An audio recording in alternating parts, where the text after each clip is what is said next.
Et ben voilà, comme dirait Jean-Louis Aubert, c'est fini.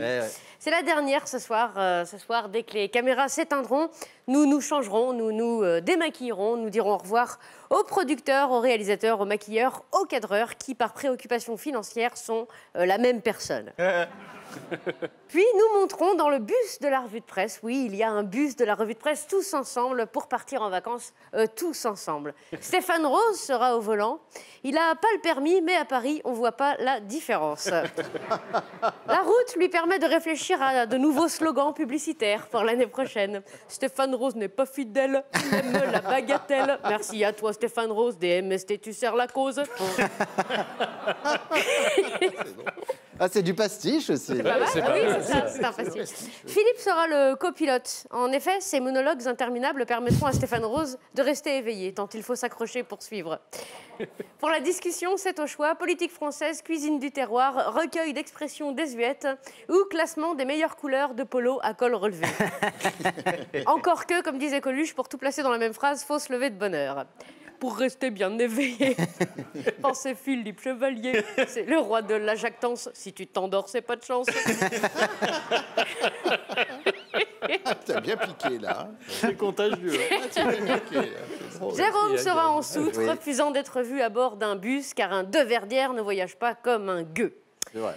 Maillot et maillot descendront porte-maillot. Celle-là, je l'ai pas fait. J'ai pas faite de toute l'année. Elle est ici. Ça aurait été dommage de passer à côté. Mais alors, où partons-nous en vacances tous ensemble? Eh bien, dans une villa en Corse, chez Michel Guidoni. Dans son gîte, le saucisson douillet. À nous les plages, le fromage, le vin et la fameuse tradition du dynamitage de paillotes sur plage. N'hésitez pas à nous rejoindre. Florence Brunol sera là aussi. Elle fait d'excellentes salades terre-mer. Et Didier Porte nous l'ouvrira. Enfin bref, l'actu maintenant, parce qu'on n'est pas encore en vacances. Et quelle actu? Macron giflé dans la Drôme. Enfin, dans la tête, mais dans la Drôme. Être avec toute sa clique ne l'a pas empêché de prendre une claque. Le gifleur, Damien Tarel, a pris 18 mois de prison, dont 4 fermes. Et franchement, quand on regarde les images, je trouve que gifle, c'est un peu exagéré. Hein. C'est une tape. Voilà, c'est une tapette, un soufflet, une pichenaude, un taquet. Moi, je pense que le président a plus été secoué par son exfiltration que par la claque elle-même. C'est pas impossible, ça. C'est vrai. Mais c'est pas la force qui est jugée, c'est le geste. On ne tape pas. Le code civil le dit, pas taper. Je crois qu'il ne le dit pas comme ça, mais tout à fait. Mais...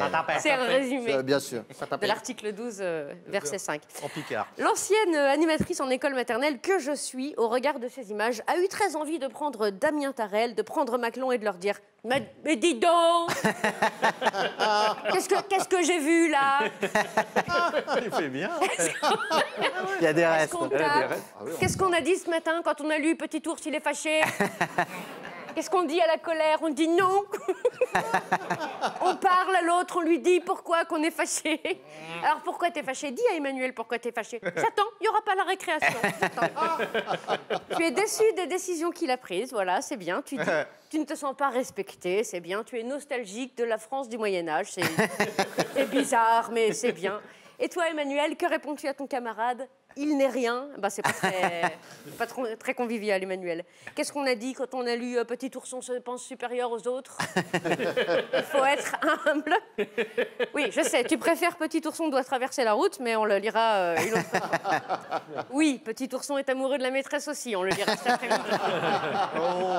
Petit ourson veut pas mettre son gilet jaune, oui, c'est prévu. Et Petit ourson veut mettre une raclée à Marine aux prochaines élections aussi, on le lira plus tard. Allez, maintenant, tu serres la main à ton camarade et on va à la cantine parce que ce midi, c'est cordon bleu. Et si pas tapé, fraise tagada.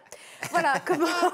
C'est bien, ça. Comment on résout les différends sans violence. Et maintenant, je dois vous laisser, je vais m'occuper du conflit israélo-palestinien. Bonnes vacances à tous et à l'année prochaine. Bravo. Bravo, Élodie. Alors, Élodie, son nouveau spectacle, Le Syndrome du Papillon, qui a fait un triomphe déjà au Bacchus Arène. Du 17 au 19 juin, là, c'est cette semaine, au Théâtre à l'Ouest à Rouen. Du 29 juin au 10 juillet, Théâtre à l'Ouest à Caen, cette fois-ci. Et du 14 juillet au 18 juillet, au Confidentiel Théâtre à Sorgues. Puis après, ça ira dans le Tarn, etc., etc.